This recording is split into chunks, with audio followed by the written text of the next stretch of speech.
Hey you guys, welcome back. I appreciate you being here. If you are not aware, my name is Madeleine Klein, and I talk about all things Canadian true crime, missing persons, mystery, and history. If you are Canadian or like true crime or both, don't forget to hit that subscribe button and join me every week. So today I want to talk about the disappearance of Madison Scott from Vanderhoof, BC. I talked about Madison on TikTok over a year ago, but as you've probably heard, there are new and tragic developments on the case, so I wanted to talk about it again. Jordan and I also just talked about Maddie's case on our series Canadian Gothic, and I'll have that episode linked below. We will get started. 20-year-old Madison Scott was a young woman from Vanderhoof, British Columbia, the middle child to Eldon and Dawn Scott. She had an older sister, Georgia, and a younger brother, Ben. Maddie was described as a little bit of a tomboy. She loved dirt biking and really anything outdoorsy. She could hang out in the garage and change the oil in her truck, but she could also throw on a dress and let her feminine side shine through. She was, by all accounts, a generally fantastic person. Easy to get along with, ridiculously funny, very social, carefree, smart, tough, independent. Every good quality one could have, she had it. So on Friday, May 27th, 2011, Maddie went out to Hogsback Lake for a birthday party. Hogsback Lake is only about 20 minutes outside of Vanderhoof. It's a park with campsites and little hiking trails. You can swim at the lake there. It sounds pretty fabulous. Maddie and her friend Jordy went out together. They planned to camp out for the night so that they could have a few drinks and not have to drive home. The girls arrive at Hogsback around 8 p.m. and very quickly realize that they not only forgot tent poles for their tent, but they brought the wrong size tent. It was too small. So they ended up having to go back into Vanderhoof, grab the right equipment, and come back out. They are back at Hogsback Lake and all set up by about 10 p.m., and this is when people start arriving. There were about 50 people in attendance to this party, and Maddie stayed fairly close to her tent all night. She didn't stray too far, and she was also in communication with her mother via text message. At one point, some people showed up that either weren't invited or not directly connected to the core friend group there, and it was around midnight that Jordy, the friend Maddie came with, got really drunk, fell into a fire pit, and hurt herself. I also read that Jordy got into a fight. Now, both of these things can be true at the same time. Could be a Venn diagram, you know? Fight, fell/pushed into fire pit, got hurt right in the middle there. Whatever the case, Jordy tells Maddie that she needs to go home with her boyfriend and asks Maddie if she wants to come with. Maddie declines, opting to stay at the party at her campsite setup. The herd had already started thinning at that point, and it said that the last people to leave was at about 3 a.m. They all offered Maddie a ride home, but Maddie wanted to stay. I'm going to stop here for a second. Lots of people think Jordy is just an awful, horrible person for leaving Maddie and actually blame her for what ends up happening, but we have to remember a few things. Maddie is 20 years old, a grown-ass adult, and more than capable of making her own decisions. Maddie was also incredibly independent and had plans and a complete setup to stay the night. If I were Maddie, I would have wanted to stay too. I'm not afraid to do things by myself. Jordy offered for Maddie to come with her, and she didn't want to go. You can't make someone do something, especially if you're the one changing plans. And it's not like Jordy left her completely alone. There were still people there at the party, as well as others camping around the park. No one was camping directly with Maddie, but just other sites. Anyway, getting back to the story. Like I said, the last people trickled out around 3 a.m., leaving Maddie alone in her tent. 5.5 hours later, around 8:30 a.m., Jordy returns to the campsite to get her stuff that she had left there. Sleeping bag, pillow, clothes, stuff like that. She arrived to find Maddie's tent unzipped and all of her stuff inside had been pushed to the side, but Maddie wasn't there. Alarm bells didn't automatically go off. Remember, Maddie was known to be very independent and loved everything outdoorsy. Maybe Jordy thought she got up to use the washroom or got up early to go for a little hike. Who knows? But Jordy grabs her stuff and leaves. At 10:30 that same morning, the host of the annual birthday party, Garrett, gets up to do a once-over and clean up and notices Maddie's tent zipped up, but just assumes that she's still sleeping. When I first read about this case, I immediately thought it was weird that the tent was zipped up, but then I realized Jordy probably closed it on her way out. I mean, I would. You don't want bugs and shit in there. Throughout the day, Maddie's parents did try to connect with her, but weren't too concerned when they couldn't, as they knew she could be out doing something, and they also knew that cell phone service was a little scarce out there. That night, May 28th, there was another party out at Hogsback Lake. This time, 150 people were in attendance, and coincidentally, Maddie's older sister, Georgia, was one of those people. Maddie's tent and belongings remained there throughout, and at one point in the night, her tent was collapsed.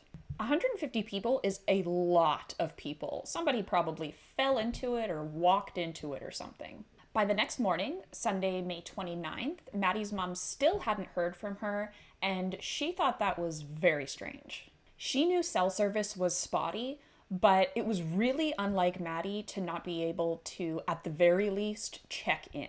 So Maddie's mom called Jordy's mom to see if she had heard from the girls. When Jordy's mom told her, Jordy's been home since yesterday and at work right now, Maddie's mom got Maddie's dad and went out to Hogsback Lake to check things out. When they got out to Maddie's site, her tent and truck were still there, but no Maddie. They had brought her extra set of keys, so they opened the truck up to find Maddie's dirt bike equipment and a very expensive camera still inside the truck. There was no sign of a struggle, and it seemed like Maddie would have had the time to gather her belongings if she had to. The only things missing were Maddie, her cell phone, and her truck keys. They did a quick search around the immediate area, and when they found nothing, they called RCMP at about 12:30 to file a missing persons report. The search began immediately, and Maddie's disappearance used the most investigative tools in British Columbia history. There were infrared helicopters and cadaver dogs brought in, dive teams, and massive search parties on foot. People from all around the area dedicated their time to search every crevice and isolated area in the vicinity. Hogsback Lake itself is only 1 kilometer across and 22 feet at the deepest point, and it's a clear water lake. Absolutely nothing was found. Not a shoe, not a jacket, nothing. All 50 people from Friday night's party and all 150 people from Saturday night's party were questioned and all agreed to polygraph tests. And all were said to have passed with flying colors. RCMP have stated they do not believe anyone at the parties have any involvement in Maddie's disappearance. There were a couple people who were looked at a little bit more closely. One guy who was at the party who Maddie had feelings for, but he did not reciprocate those feelings. Another guy who had a thing for Maddie, but she did not reciprocate feelings. And Maddie's mom has said this guy was put through the ringer, but ultimately cleared. The weirdest connection / person of interest has to be 28-year-old Freeben Bjornsson. He was said to have been romantically involved with Maddie at one point and was known to struggle with drugs and have possible gang ties. But on February 3rd, 2012, just 8 months after Maddie's disappearance, Bjornsson's decapitated head was found on a vacant property on a reserve in Fort St. James, British Columbia. The rest of his remains have never been recovered, and his murder remains a cold case. Police have confirmed that he and Maddie did know each other as they played together on the same sports team, but they do not believe the cases have any connection whatsoever. Maddie's mother also dismissed any speculation of Maddie being involved with this man. Some have theorized that Maddie's disappearance is somehow connected to the Highway of Tears, but I think that's solely because of how close Hogsback Lake and Vanderhoof is to the infamous highway. Nothing else about Maddie's disappearance meets the criteria of being a Highway of Tears abduction. There's no way Maddie's disappearance could have been the result of misadventure. There would have been some sort of evidence of that. She didn't end up in the lake as it was thoroughly searched. There was no wildlife attack because some sort of evidence would have been left or a scent would have been picked up at the very least. It's speculated Maddie had to have either gotten into or was forced into a vehicle at some point. Searches went on and yearly events took place to advocate for finding Maddie, but there were no leads and no new information for 12 long years.